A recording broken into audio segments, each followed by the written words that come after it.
Hello friends, आपका स्वागत है हमारे यूट्यूब चैनल बैंक क्लॉक में, जहां हम डेली करंट अफेयर्स और बैंकिंग अवेयरनेस डिस्कस करते हैं। तो आज हम 29 मार्च 2025 करंट अफेयर्स को डिस्कस करने वाले हैं। तो आज का हमारा फर्स्ट क्वेश्चन है, किस स्कीम के तहत 25% फाइनेंशियल इंसेंटिव दिया जाएगा और किस पे? कैपिटल एक्सपेंडिचर पे फॉर इलेक्ट्रॉनिक मैन्युफैक्चरिंग। पहले हम समझते हैं कैपिटल एक्सपेंडिचर क्या होता है। कैपिटल एक्सपेंडिचर एक तरीके का लॉन्ग टर्म असेट इन्वेस्टमेंट हो गया। हम जो असेट पे लॉन्ग टर्म के लिए एक्सपेंडिचर करते हैं वो कैपिटल एक्सपेंडिचर में आता है। ठीक है। तो इलेक्ट्रॉनिक मैन्युफैक्चरिंग के लिए किस स्कीम के तहत 25% इंसेंटिव दिया जाएगा? वो स्कीम है space scheme. Space scheme. Space scheme का फुल फॉर्म क्या है? Scheme for promotional and manufacturing of electronic component and semiconductor. यह scheme electronic component and semiconductors के लिए है, जिसमें 25% फाइनेंशियल इंसेंटिव दिया जाएगा कैपिटल एक्सपेंडिचर में। इसके साथ ही हम अदर स्कीम्स को भी एक बार गो थ्रू कर लेते हैं। हमारी सेकंड स्कीम जो इसमें यहाँ पे मेंशन है वो है पीएलआई स्कीम।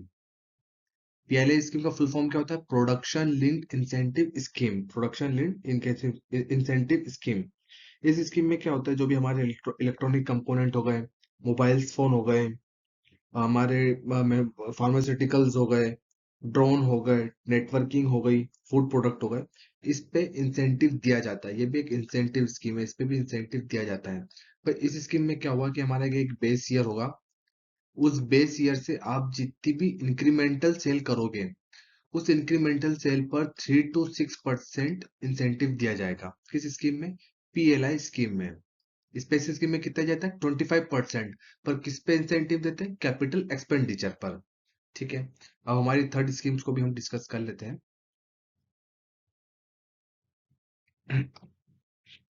हमारी थर्ड स्कीम है पीएमपी स्कीम। पीएमपी स्कीम का फुल फॉर्म है फेज्ड मैन्युफैक्चरिंग प्रोग्राम। अब ये स्कीम किसके लिए लाई गई थी? ये स्कीम स्पेसिफिकली मोबाइल फोन के लिए लाई गई थी, प्लस उनके जो असेंबलीज होते हैं उसमें वैल्यू एडिशन करने के लिए ये स्कीम लाई गई थी। कौन सी scheme? PMP scheme, phase manufacturing programme. हमारी चौथी स्कीम जो है उसका नाम है सेमिकॉम प्रोग्राम। सेमिकॉम प्रोग्राम, जैसे आपको नाम से ही समझ में आ रहा है, इसका नाम है सेमिकॉम, तो ये सेमी कंडक्टर से रिलेटेड होगी। इस स्कीम में क्या होता है ना, हम इंडिया में सेमीकंडक्टर फैसिलिटी को इंक्रीज करना चाहते हैं, को बनाना चाहते हैं। इसके लिए हम पार्टनरशिप करते हैं फॉरेन कंट्री से, जिससे कि हम सेमीकंडक्टर फैसिलिटी इंडिया में स्टैब्लिश कर पाए। किस स्कीम के तहत? सेमीकॉम स्कीम के साथ, स्कीम के तहत। सो आज का हमारा सेकंड क्वेश्चन है, from which date medium and long term government deposit component under GMS will be discontinued. ठीक है, पहले समझते जीएमएस क्या है। जीएमएस का फुल फॉर्म है gold monetization scheme. Gold monetization scheme. हम इसका पहले बैकग्राउंड से जानते हैं स्कीम क्या होती है। जैसे कि गाइस अपने हाउस होल्ड होते हैं, उन्हें गोल्ड की डिमांड होती और नेचुरली इंडिया में गोल्ड बहुत कम प्रोडक्ट होता है ना, तो इसका हमें इंपोर्ट करना पड़ता है। तो जब भी हम गोल्ड का इंपोर्ट करते हैं तो हमें उसका पेमेंट फॉरेक्स रिजर्व से करना पड़ता है, जिससे हमारा फॉरेक्स रिजर्व भी डिप्लीट होता है ना। और सेकेंड चीज, जब हमने फॉरेक्स रिजर्व से हमें गोल्ड इंपोर्ट का पेमेंट कर दिया, तो वो जाता है हमारे हाउस होल्ड के पास।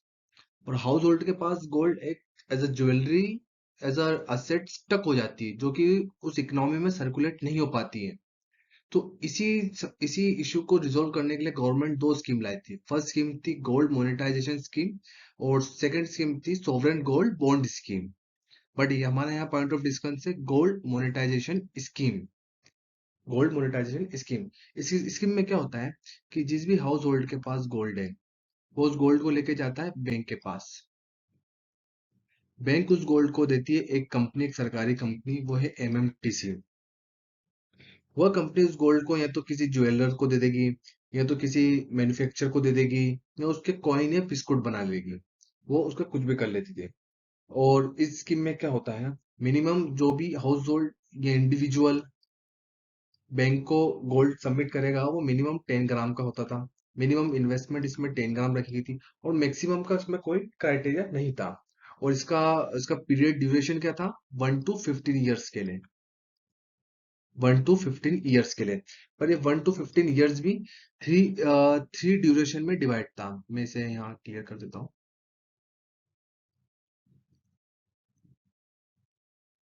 पहला ड्यूरेशन हमारा क्या था? शॉर्ट टर्म का। शॉर्ट टर्म का ड्यूरेशन है 1 to 3 ईयर्स। 1 to 3 ईयर्स में क्या होता था कि जो भी रेट होते थे कि इस गोल्ड मोनेटाइजेशन स्कीम में जो भी रेट है वो बैंक डिसाइड करता था। सेकंड था हमारा मीडियम टर्म। मीडियम टर्म का पीरियड होता था 5 to 7 ईयर। इसमें जो भी रेट होते थे गवर्नमेंट डिसाइड करता था। एंड थर्ड है लॉन्ग टर्म पीरियड। इसका पीरियड होता था 12 to 15 ईयर्स। इसमें भी रेट गवर्नमेंट डिसाइड करता था। तो अभी गवर्नमेंट ने क्या डिसाइड करा है? ये जो medium and long term government deposit है इसको डिसकंटिन्यू करना है। इस जिसको डिसकंटिन्यू करने का फैसला गवर्नमेंट ने लिया है जीएमएस गोल्ड मोनेटाइजेशन स्कीम के तहत। तो ये कब से डिसकंटिन्यू हो जाएगा? ये डिसकंटिन्यू हो जाएगा मार्च 26 2025 से। मार्च 26 2025। हमारा थर्ड क्वेश्चन है, when is world theatre day observed annually? World theatre day. तो वर्ल्ड थिएटर डे हम कब ऑब्जर्व करते हैं? मार्च 27। तो इस बार का 2025 का जो वर्ल्ड थिएटर डे है ये 63rd world theatre day, 63rd world theatre day. और इस वर्ल्ड थिएटर डे की थीम क्या है? Theatre and a culture of peace. Theatre and a culture of peace. Theatre and a culture of peace. ये इस world theatre day की theme है जो कि मार्च 27 को ऑब्जर्व किया गया है। और इसमें क्या होता है, जो भी एक थीम या मैसेज को डिजाइन करता है वर्ल्ड थिएटर डे पे, वही थिएटर की कुछ डिस्टिंग्विश फिगर्स होते हैं जो इस थीम को डिजाइन करते हैं। तो इस बार जिन्होंने इस थीम को डिजाइन करा है उनका नाम है थियोडोरस टेर्जो पौलस, जो कि ग्रीस के व्यक्ति हैं। जो कि ग्रीस के एक डिस्टिंग्विश फिगर है थिएटर में। हमारा नेक्स्ट क्वेश्चन है, मार्च 2025 में अर्जेंटीना फुटबॉल एसोसिएशन ने किस बैंक के साथ पार्टनरशिप करा है? इसके लिए football promotion in India and Singapore में। इंडिया एंड सिंगापुर में फुटबॉल प्रमोशन करने के लिए अर्जेंटीना फुटबॉल एसोसिएशन ने किस बैंक के साथ पार्टनरशिप करा है? तो यह पार्टनरशिप करा है एचएसबीसी होल्डिंग पीएलसी के साथ। एचएसबीसी होल्डिंग पीएलसी के साथ। इस पार्टनरशिप के तहत क्या होगा ना कि अक्टूबर 2025 में जो भी अर्जेंटीना की फुटबॉल की नेशनल टीम है उनमें लियोनेल मेसी के साथ ये विजिट करेंगे इंडिया में। और एक एग्जीबिशन मैच रखा जाएगा इंडिया की सिटी, केरल की सिटी कोच्चि में। सो अक्टूबर 2025 में अर्जेंटीना की नेशनल फुटबॉल टीम विजिट करेगी इंडिया को, जहां कोच्चि में उनकी एक एग्जीबिशन मैच होगा। हमारा फिफ्थ क्वेश्चन है, हाल ही में नेशनल इंटेलेक्चुअल प्रॉपर्टी अवार्ड्स दिए गए हैं। और ये अवार्ड किसने दिए हैं? पीयूष गोयल जी ने। हमारे यूनियन मिनिस्टर पीयूष गोयल जी ने नेशनल इंटेलेक्चुअल प्रॉपर्टी अवार्ड्स 2025 दिए गए हैं। और ये ऑलमोस्ट 13 कैटेगरीज में दिए गए, जिसमें से एक कैटेगरी है top Indian academic institute patents. इस कैटेगरी में अवार्ड किसने जीता है? इस कैटेगरी में अवार्ड जीतना है Indian institute of technology Kanpur, IIT Kanpur.